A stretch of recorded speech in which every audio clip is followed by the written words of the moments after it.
And what we can expect to view in here is goal planning that I came up with when I was training at a top market center. And when I left, we were top five of the franchise. So it was pretty cool. But the group that I worked with, we looked at things just a little bit differently. And I think we need to look at things a little bit differently because there's 1.5 million people out there and they're all being taught to do the same damn thing from the same damn antiquated methodology. And I'm going to teach you how to look at business like a business owner, like a CEO, like a CEO, COO, like a CFO of your business, because that is where growth and diversity comes from. We're going to look at not only some personal goals, we're just going to jump into the flagship training that I did for associations when I would onboard them, still do. So when I do the onboarding with them, and we're going to jump into some how to get referrals and how to build a power circle, which to me is the most powerful way to build a business. And we're going to jump into regular goal planning and such like that. Look at the way that I develop or utilize a 1-3-5, which can really help you drill down, cut out all the noise, and do the most important things. So I'm going to go ahead and just share my screen, jump right into it. If there's questions, put them in the chat, raise your hand, put them in the comments if you're watching on the Facebook. Anyways, More GCI was a company I developed back in 2013. I exited it in 2019.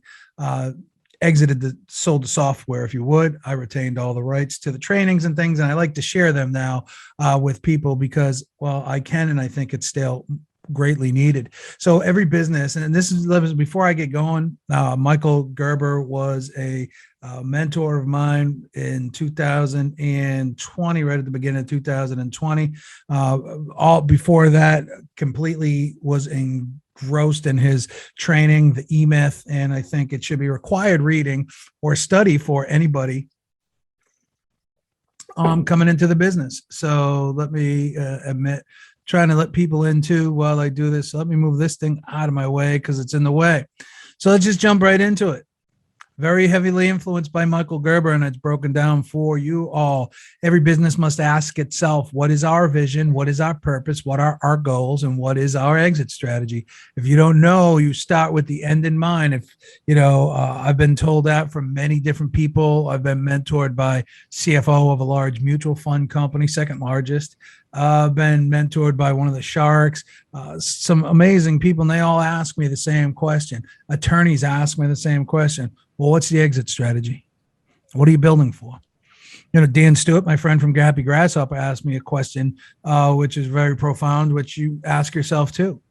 Are you building a lifestyle business, or are you building a business to sell? There's nothing wrong with building a lifestyle business. Matter of fact, I'm talking to a friend of mine who's a coach right now, and he's telling me about this gal. It's her husband's getting licensed, and their daughter is their assistant, handles all the paperwork and everything.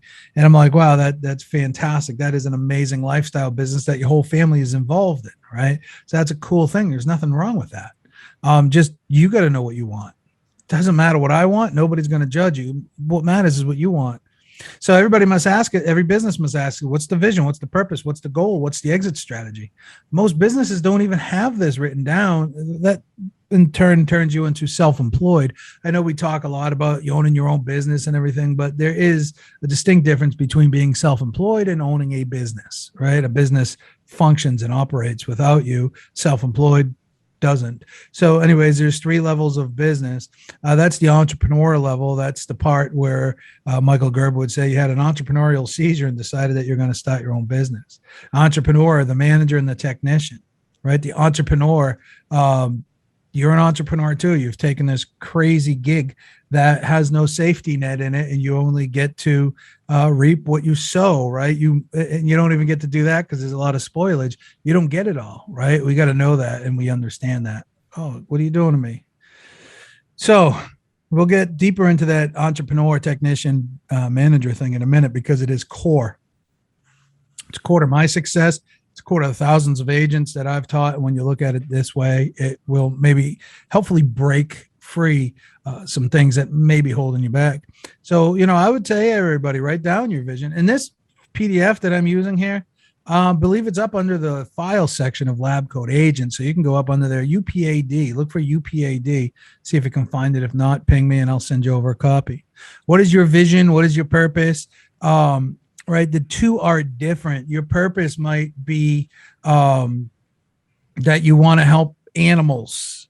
Your vision is that you're going to grow this real estate company that works with equestrians and provides for veterinarians and everything. And as a result, your goodwill is you're going to be able to give money back, right? So the two are different, but what is yours?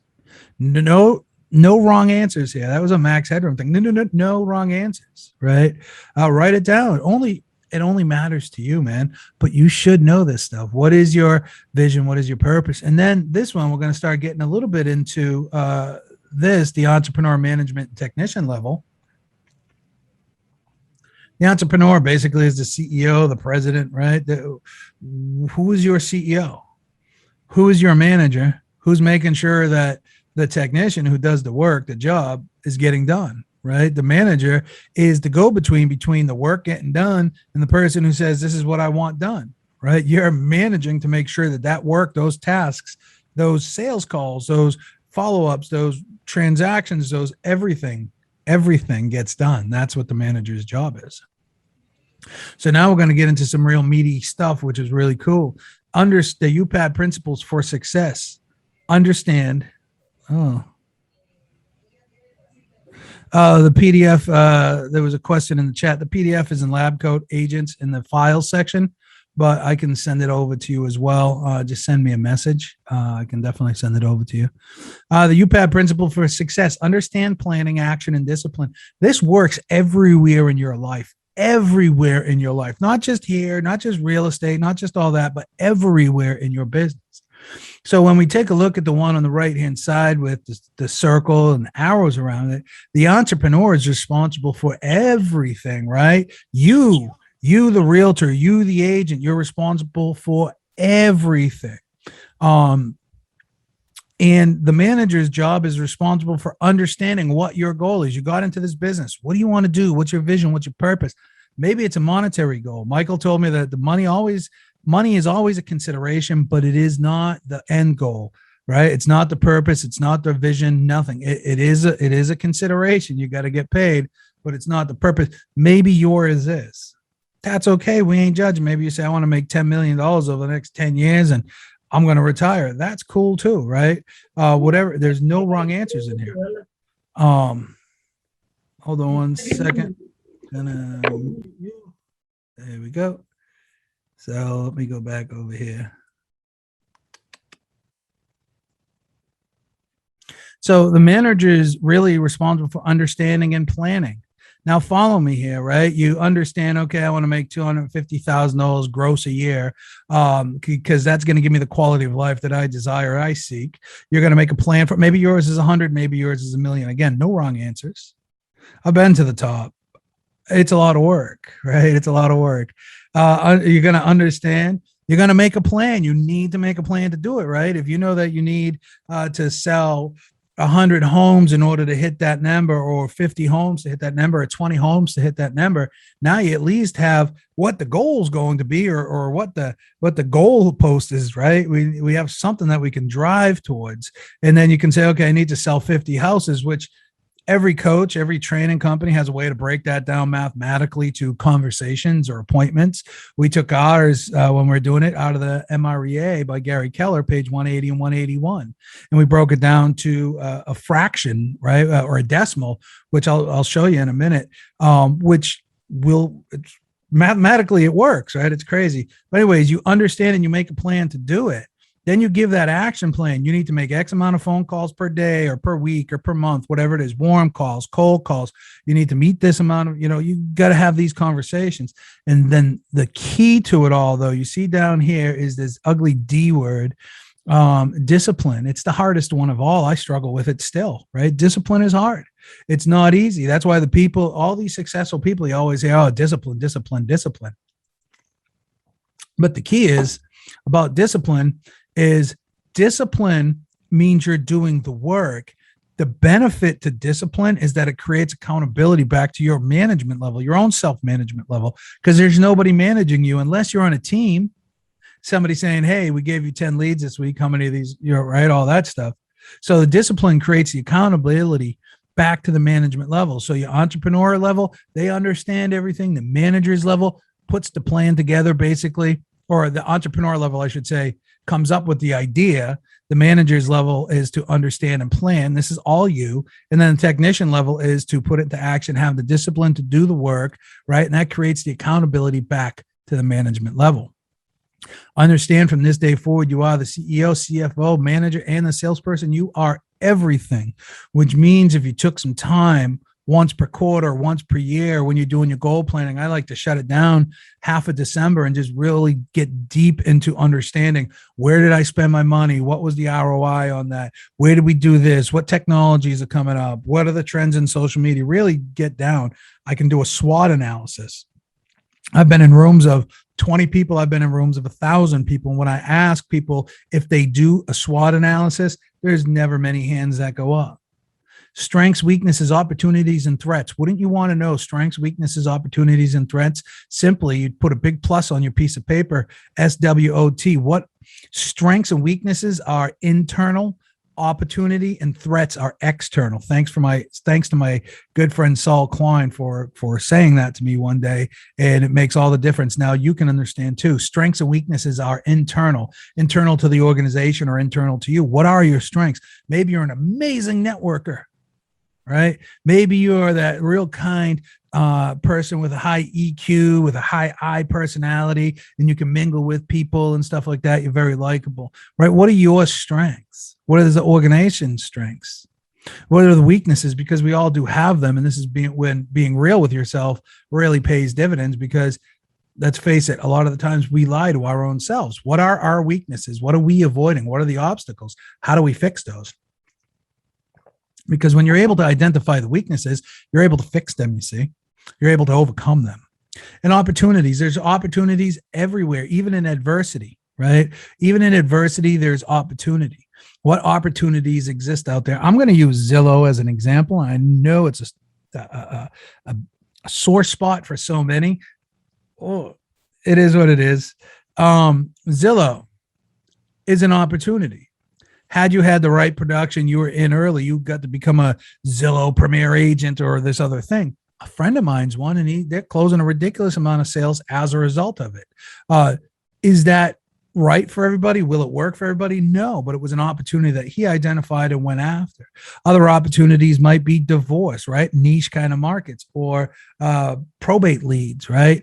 All the leads, they do most of the work for it, right? You just call Jim at All the Leads and tell them Johnny Mo sent you. They'll show you exactly how the system works, right? So there's an opportunity for you.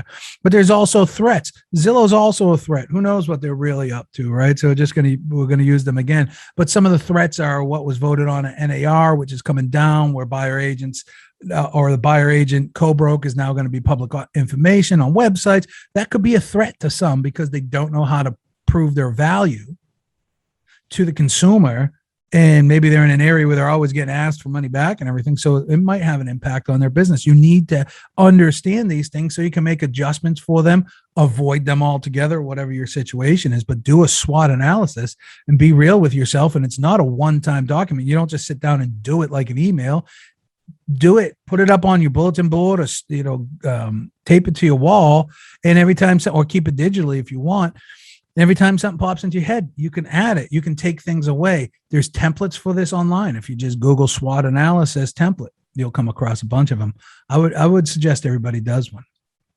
So now we're starting to get into some financial stuff, which is really important, and budgets. You need to know what your personal budget is. You need to know what your business budget is, because if you don't know how much money you have to make, how can you make it, right? You got to know what you have to make. And then, this is the basic budget. I put in there how much money I want to invest and how much money I want to invest in real estate and crypto and these other areas. And I break it down as it comes in, and I'll show you how we do that. So this right here is a Michael Michalowicz kind of concept where the money's coming in. Well, it's not all mine. We got to break it down, right? Michael Michalowicz would say, pay yourself first, of course, right? So what we're doing here is breaking it down to the proper categories as well. Well, we're paying taxes first. I could move me above personal income or profit before that, but this is how I do it. Let's say I get a $10,000 commission check that comes in, $2,500 right off the bat goes into a tax account, $2,000 right into a business account, $1,500 into savings and investments, and $4,000 is mine. because when I look at what my budgets are, I need to know how much I need to be running my business here. I need 690 a month. This is obviously extremely scaled down. If I was in business today, that would probably be close to 5,000. My personal budget, obviously, this is an old one, but you get the gist, right? Okay, so out of this sale, $10,000. If your average commission is 5,000, then this is two sales. If it's 10,000, then it's one sale. But you can see that I got 4,000 here, so that covers my personal expenses, and I got 2,000 here, so that covers my business expenses, right? So this, now you can start to build budgets this way and put the correct. I went down to TD Bank 2 months or 3 months ago, 4 months ago, and I sat down and I opened up six. I already had an account, and I opened up 6 more accounts.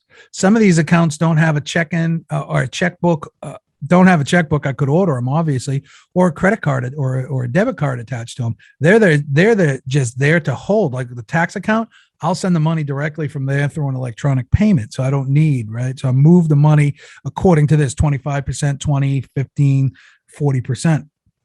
This then accounts for then when my personal money come in, I break it down a little bit more again. But now I can put money into retirement, my own personal taxes. Well, that's already accounted for. Rainy day, savings, vacations, insurances. So out of that 4,000, it'd be like 10%, 5%, 10%, right? All these little percents, which cover what I need to do. And trust me, you'll never worry about money again. You just need to make sure that you get ahead of it and stay ahead of it. So let's start to make some goals. And again, these things are all uploaded to the Lab Coat Agents group. Under files, if you can't find them, that's uploaded through me. If you can't find them, then just hit me up and I'll get them to you. But let's take a look at this. What time is it? Well, 3:17, plenty of time. Let's look at this. On the left, that is pre-filled out. On the right, you can fill it out. Desired income. What's your desired income? Tax rate. I use 25% there, even though in the left column it says 20%. So now I got to account for $25,000 in taxes, right? It's real. Then my net income plus taxes, I need $125,000. What's my cap, my royalty, my business expenses? Let's add all that in. Now I'm at $167,500. Average commission, 2.5%. Production needed, 6.7 million. Average sales price, 400,000. Number of sides needed. So basically I'm taking I divided by J. I'm taking my production needed divided by J, average sale price 400. That's going to give me 16.75 units, sides, whatever you want to call them. Buyer side, seller sides, it doesn't matter. So in theory, you need 30 warm contacts, which would be 500 or per sale. So you need 502. In theory, you need 100 cold contacts. So there's 1,675. And how many appointments you need? This is right from the MREA. I took the MREA.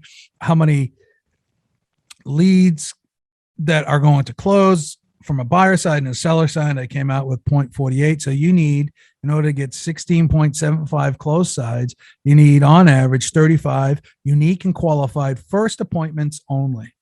So if you want to make $100,000 in this, now you need to make 35 appointments throughout the year, which is roughly 3 per month. You as the manager now have a plan. We need to make 1,600 cold calls or cold contacts and 502 warm contacts. All you have to do is fill in your number over here, right? That's it. You know whoa, where'd you go? You know these numbers. You should know what your effective commission rate is, your average commission. You should know what your average sale price is. It's just mathematics, guys. You should know what your business expenses are, your royalties, your splits. I did this when I was at KW. So that was the desk fee. That was the royalty. And that was my business expenses. This is just a quick one anyway. So let's move on. Let's see what else we got. Action plans, right?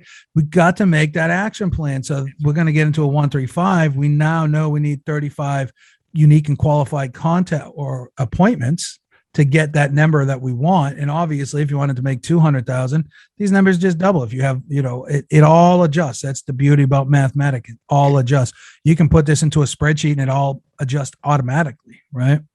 That was the app and software that we created. Anyway, so you create the action plan, and now you got to look at that and say lead generation quadrant.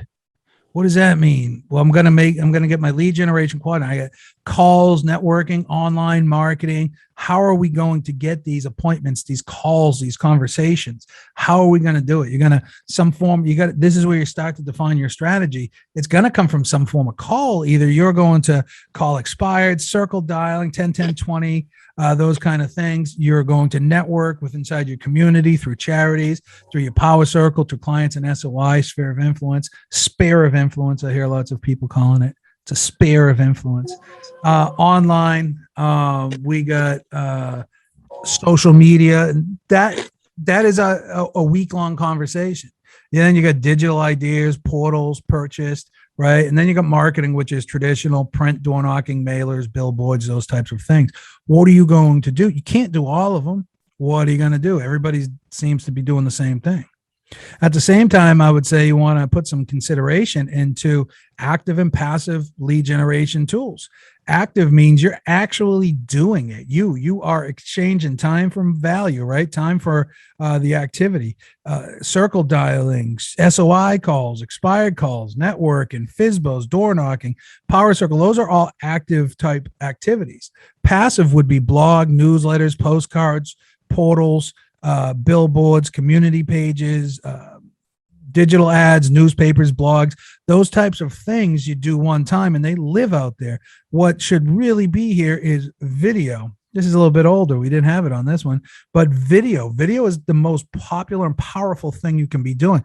That's why I exited the company. That's why I sold the software. That's why I stopped training and coaching, was to build a video marketing and coaching company, because it is that important. I stopped everything for it because that is what all the platforms say. So you should be doing it, because video is both active and passive.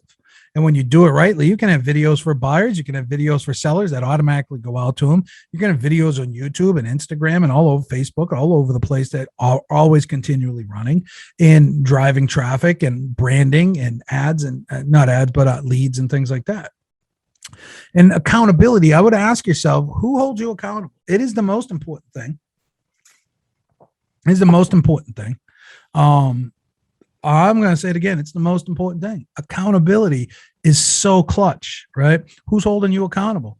Are you holding yourself accountable? Self-accountability is hard, man. But there's a lot of people out there that you can be accountability partners with.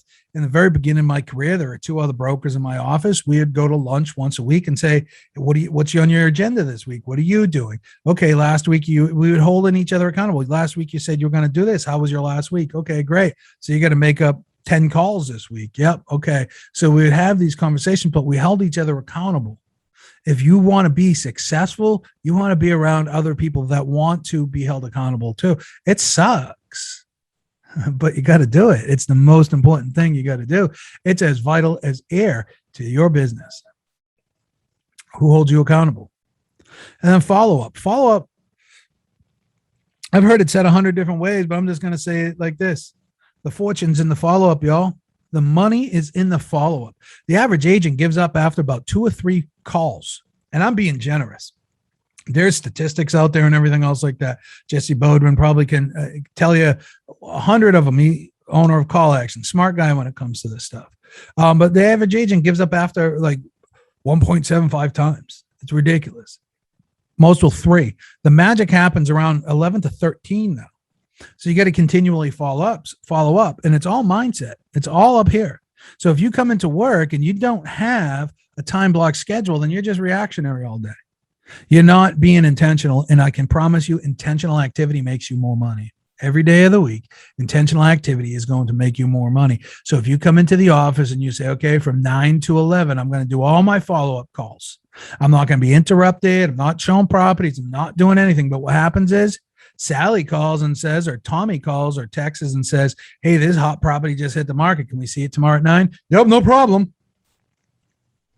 Without even trying to say, guys, can we see it at 11? I get it. It's a hot market. You might have to change it. But if you do change that time block, when are you going to change it to and commit to it? If you got to change it to 1, change it to 1, but do it. Do it. Don't fall, because the moment that the devil shows up, there you go again, right? The devil will come in to take your attention and get you off of your habit. Stay in your good habits. But now we can start to make some business goals and, business growth. What are you going to do? You're going to add a new team member. Everything comes down to an action plan. I just got done doing 5 phases of growing my company and what's needed at each phase and what the increase is and what the human capital and where they're going to be positioned and which other people that I need and how much money, all this, and how many clients that I need and blah, blah, blah. So it's a process that you do have to go through. So you heard the term, I'm sure, working on your business, not just in your business. That's what I'm talking about. The more time that you spend, let me preface disclaimer with what I'm about to say. That doesn't mean you only work on your business, because that will lead to analysis paralysis. Okay. Unless you're the CEO of a company, you actually have groups of people and managers reporting to you. It's different. As the individual, you can't work only on your business the whole time. You got to work in your business because that's what drives income. But the more time that you spend working on your business to a point, the more money that you'll make. The more money that you spend educating yourself as a manager, reading Michael Michalowicz, Profit First, reading, Dirk Zeller's got a great book too, right? There's a lot of great people that have great books. Always be educating yourself on business, on sales, right? Those types of things. Business management. It's the number one thing that agents don't have coming into this business and why they fail. Lack of capital, business management skills, right? They don't even know how many homes they need to sell. If you're selling cupcakes, y'all, you would need to know how many cupcakes you got to sell every day in order to pay for the staff, pay for the material, pay for the utilities, and pay for the space, right? And pay for the supplies. What happens if you got to sell 1,000 cupcakes and you only sold 500? Now you got 500 cupcakes what do you do with these 500 cupcakes we didn't sell today? But I got to make up for 500 cupcakes that I didn't sell because I needed to sell 1,000. So you need to be that dialed in to the business and the plan and the goal, right? And then personal goals. I think personal goals are vital. And I'm going to stop sharing this and jump over to another screen right here in a minute, because it's that important. It took me 48 years to realize that being selfish was healthy. Let me say that again. It took 49 years for me to understand that being selfish was healthy. So when the oxygen comes down on a plane, hope we never see it, but we're supposed to put it on ourselves first, because if we don't put it on ourselves first, how can we help anybody else? Right? Now, with that said, there's 5 places I think every person should focus. And many of your gurus out there will say the same thing. Maybe they're slightly different. Some of them have 4. But I do believe that you need to work on yourself, 100% yourself. And you can see this is almost like the crosshairs of a scope. And it's intended to be that way. That way you can have laser focus on yourself. Because without a happy, healthy self, there is nothing else. Right? There is nothing else. So what is the number one most important goal to you? Not for your family, not for your kids, not for any of that stuff. But what's the number one most important goal for you? What's number 2? What's number 3? Right? What are the most important things to you as an individual? Now, you can go in any direction that you want from self. You can start in the left quadrant and say, notice that ones all touch self. Because you should be saying, what is the number one most important goal for my family? Then 2 and 3. What's the number one most important goal financially for me? Then 2 and 3. What's the number one most important goal for my soul, spirit, whatever you want to call it? 1, 2, and 3. Right? And then the same thing for my business. This business is down in the bottom left quadrant. We kind of get there last. Your business is important and it needs to run because it funds everything else like that. But let me tell you, family first. Right? Self first, family next, right? Your soul should be moved up to the top there, but business. Michael Hellickson says something along the lines of no success can replace failure at home, or something along those lines. That's why business is important, but it is not first, it is not second, it is not third. Business is 4th or 5th at best. For me, it goes self, family, soul. Well, self, soul, family, right? Because again, without a soulless me, family is horrible. Finances and business, right? It all takes care of itself, but it starts with that self. Time, we got 3:30. All right, we got 15 minutes. I want to show you this right here This was, again, this should be uploaded under in Google, not Google, in Lab Coat Agents. Did I just go through that whole thing? No, I was sharing that time, wasn't I? I hope I was. So we saw a screenshot of this basically, right? And this should be uploaded to Lab Coats. Again, if not, just ping me up. And so again, if I wanted to change this to 200,000, I got a tax rate of 20%, right? Boom, boom. That brings down that number. What's in there? I don't know. 20%, 40. I don't know. It added a little bit more.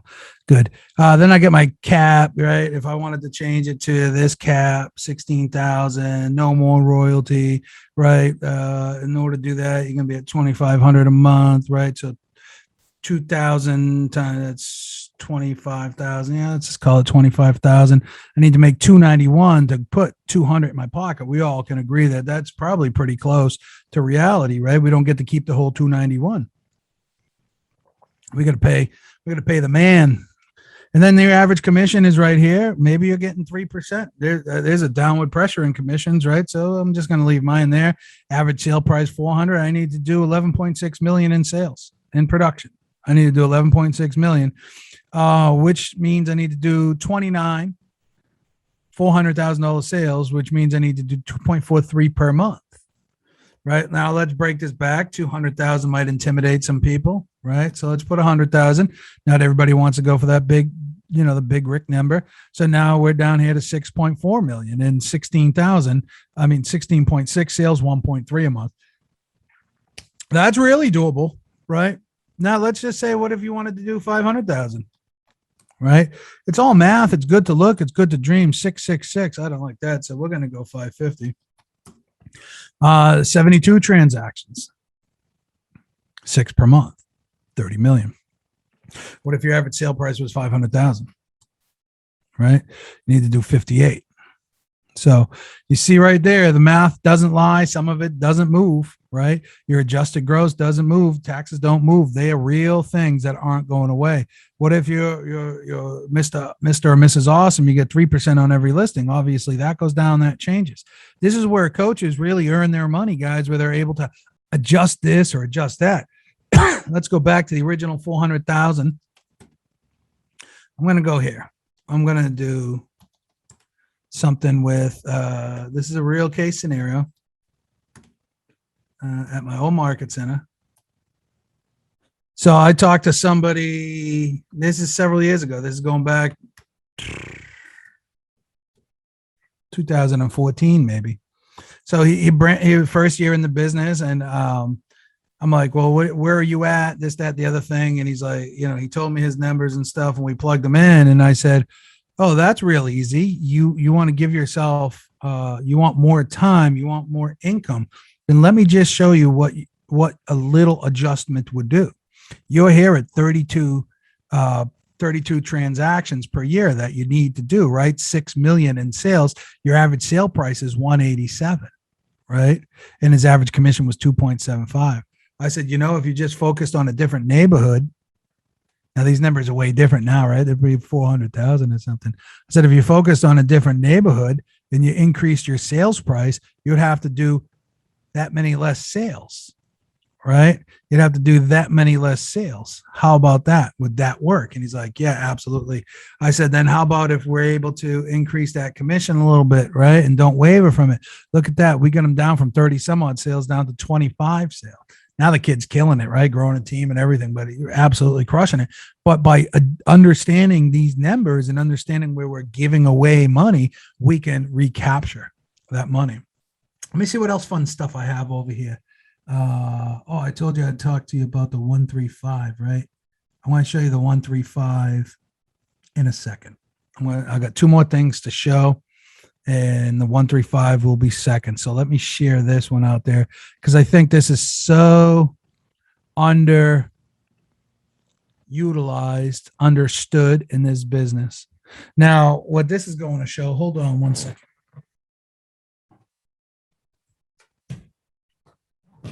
what this is going to show is, let's put an income goal here of 125,000. Average commission is 5,000. So this tells you that the number of transactions needed is 25. Now, if you had a power circle, I believe Gary calls it allied forces. Buffini calls it inner circle, something like that. These are all the big names, right? They all understand the power of this. Agent referral partner goal, right? So if you have 4 people in your power circle, your mortgage person, financial advisor, estate attorney, divorce attorney, insurance person, right? These people are all working with the same demographic, the same type of client that you're seeking, right? And this is a relationship business. So the better those relationships are, they're building relationships. So you leverage through their relationships. You see what I'm saying? So if you wanted to make $125,000 a year, 5,000 average commission, 25 transactions needed, you need 4 partners. What if you had 5 partners, right?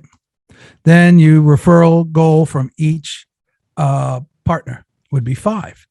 Do you think that if you worked and held each other accountable, you, your mortgage person, your financial advisor, you think you could squeeze 5 transactions out of each person, right, per year? Do you think you could get 6.2? It's just the system.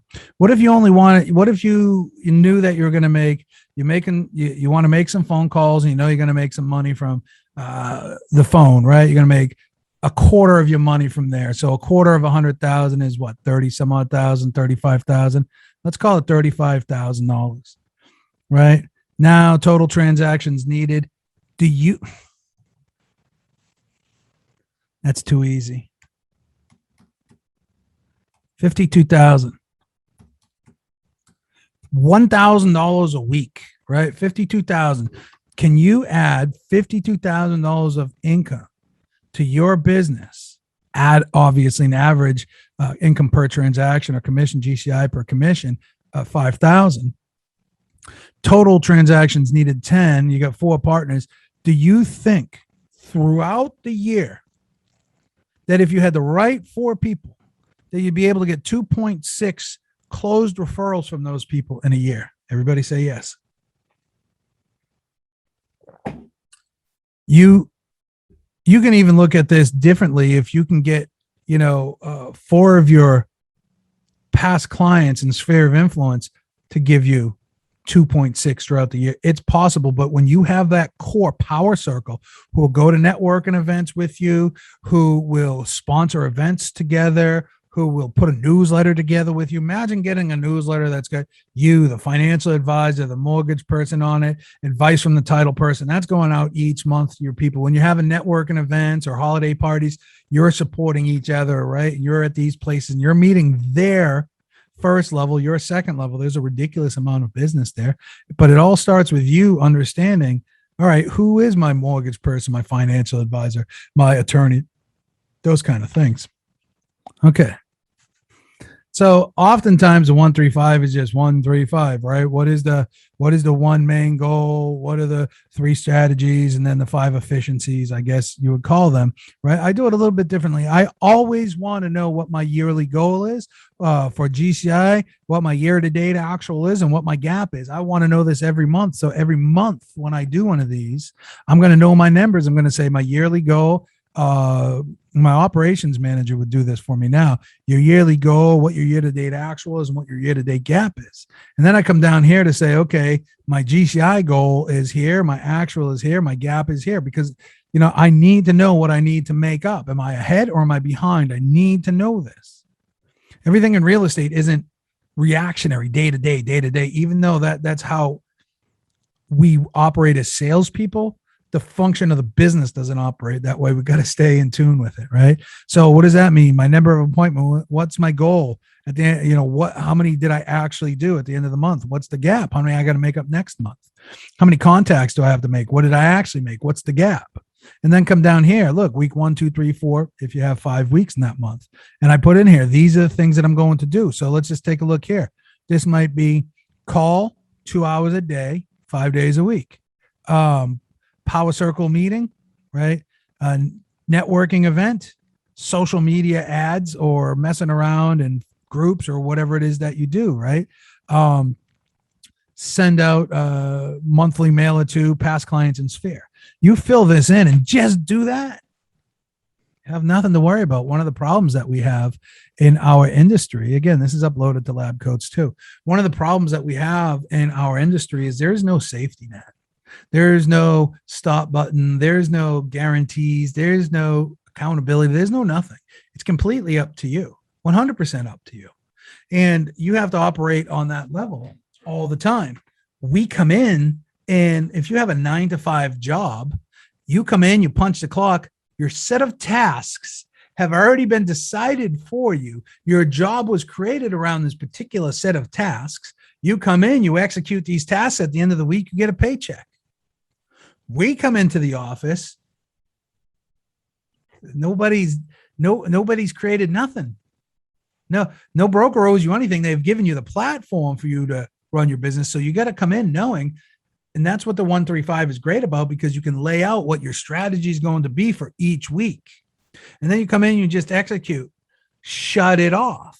The problem we have is we don't know how to shut it off because there's no safety net, right? So that's why we become reactionary. But if you just come in and do your stuff like you're supposed to do Monday through Friday, maybe you work 8 to 3. Maybe, I used to always drop my kids off at school and or pick them up from school. So I had a pretty, you know what I mean? I was either starting a little bit later or ending a little bit early, depending on the day. I always worked in the night or took them on, like when I was doing REO, they would come on the inspections with me, right?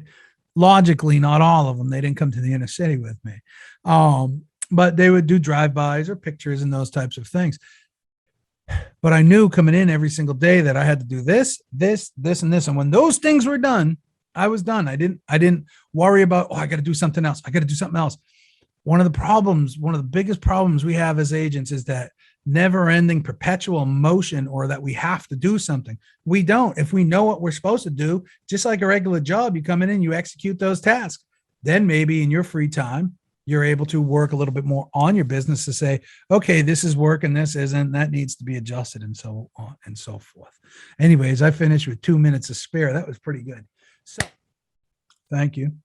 Look up under the file section, search by my name. Sometimes you have to click more a few times. Maybe I'll just go in there and upload everything right now for session 1. Anyways, if I can help in any way, please feel free to reach out.